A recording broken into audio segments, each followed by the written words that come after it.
Hi, I'm TJ Tollakson, professional triathlete and CEO of Dimond Bikes, and today we are going to talk about treadmill running. I know some of you may love the treadmill, some of you may dread the dead mill, however you want to say it. Call it the mill, call it the tread. It's got lots of nicknames. It's been used for a very, very long time to help some of the best runners possible.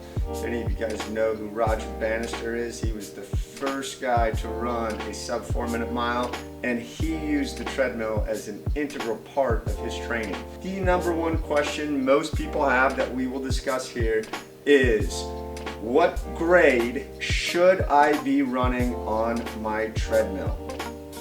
Lots of stuff, so dig in.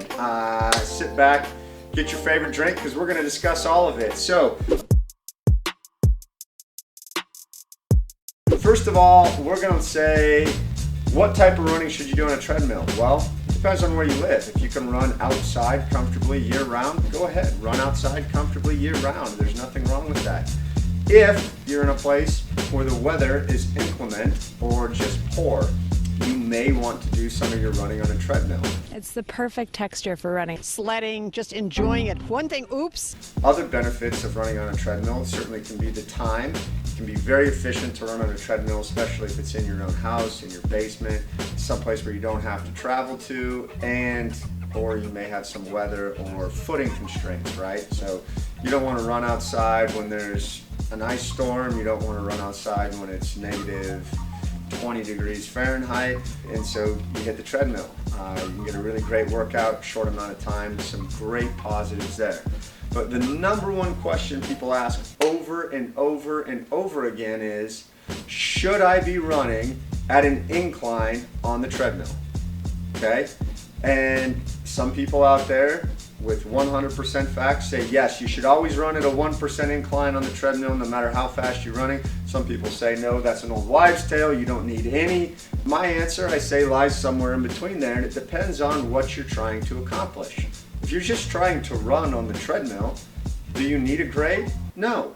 Any running on the treadmill is better than not running at all. So in reality, do you need a grade? No.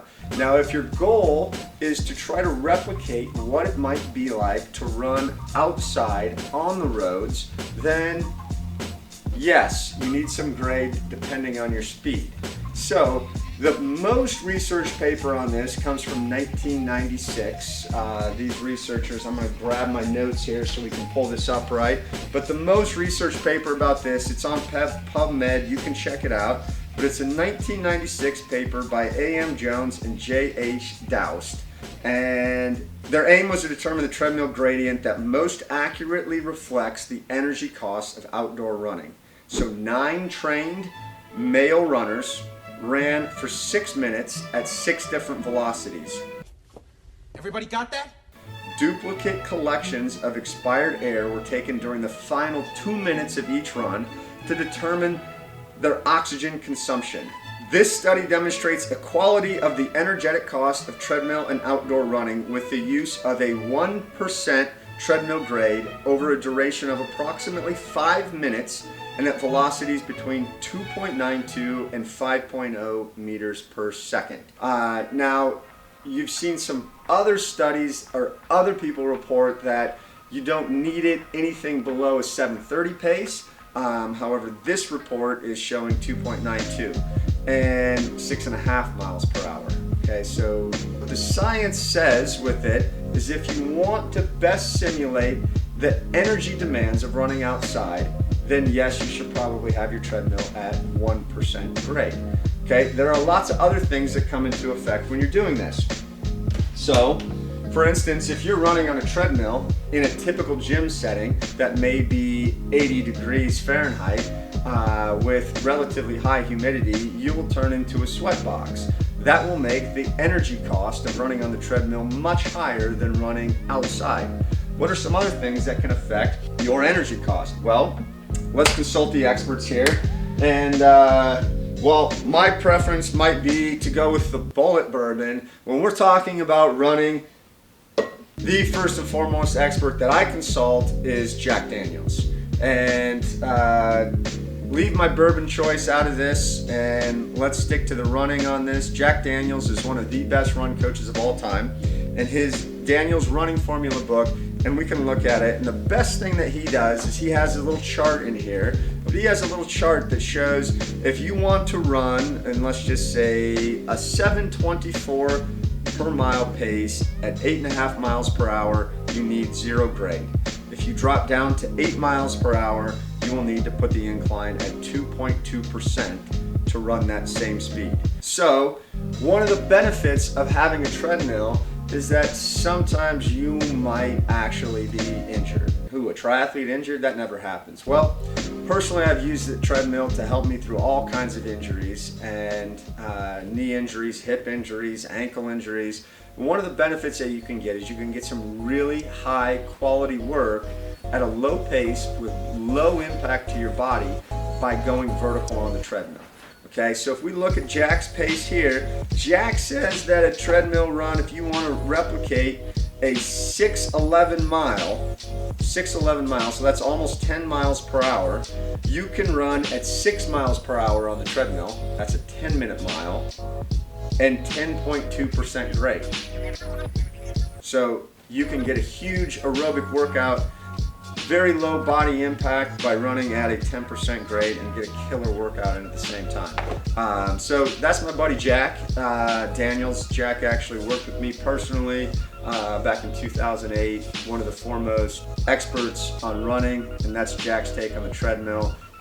The next big expert to consult here, the lore of running. Many people have seen this Bible before. I've got all kinds of bookmarks and cliff notes and highlights and notes inside this baby.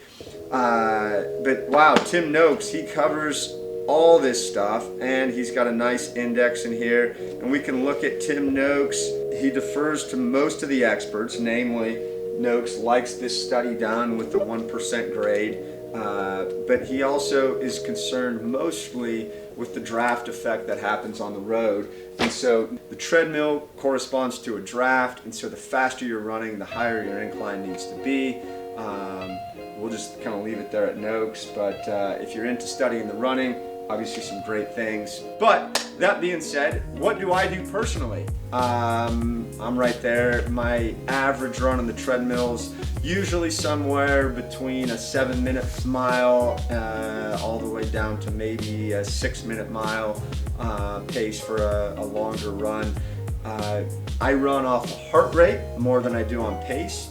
And so what's nice about running on the treadmill and using a 1% grade, it doesn't really matter what I'm doing. I'm trying to put my heart rate in a certain zone. So I know I want to have my heart rate between 129 and 138 when I'm running. And so that goes from anywhere from a 30-minute run, a 1-hour run, all the way up to a 2.5-hour long run. That's my goal of having my heart rate there. Okay, the next thing we're going to talk about is clothing. I said if you want your heart rate to be high, wear a sweatsuit. Well, if you want it to be really low, wear next to nothing. Hey, it's your treadmill in your own house. Do what you got to do. So we're going to take a peek at my treadmill. I'm going to do a short little run right now so you can see what it looks like. But first things first is we're going to show you what it looks like to run on the treadmill. We got to get down to the uniform. So no, this is not what I normally wear. I did this just for the video, but we're gonna slip the shoes off, get down, and I'm gonna show you exactly how I run on the treadmill in my basement. It's my basement, my rules, my clothes. So here we go. We're gonna slip the clothes off.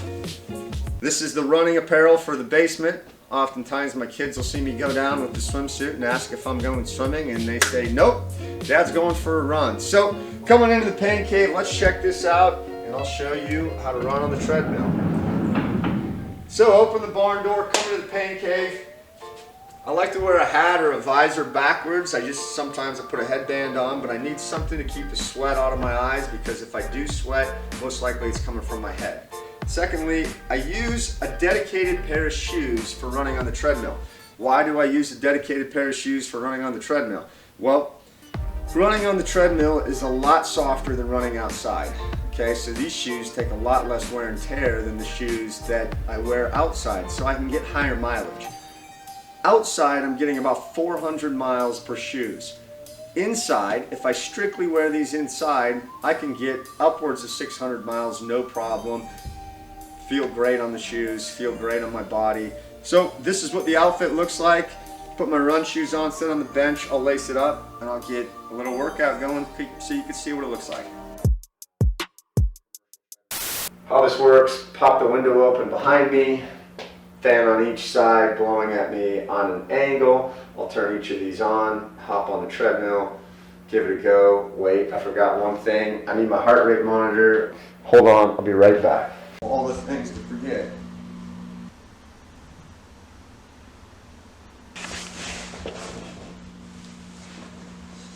We're back, we're ready to go. I wouldn't be a Tri Geek if I didn't freak out about my heart rate monitor, so it's gonna get noisy. We're gonna turn these fans on.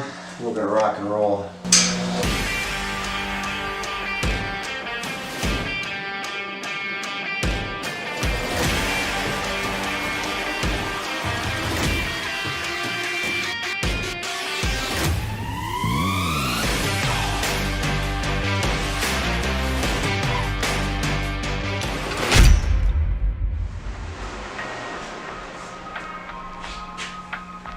There you have it. That was just a mile, 9.1 miles per hour. But that's the big benefit of having a room like this that's cool temperatures. You can run at a much faster pace and a much lower cardiac output. Now, if you're training for a heat race, you obviously don't want the room 50 degrees with huge fans blowing on you. But for most of your training, if you want to make big gains, so you run at a faster pace, boost your confidence, keep the room cool, keep the fans strong, keep the clothes off. Just don't run naked. That might hurt.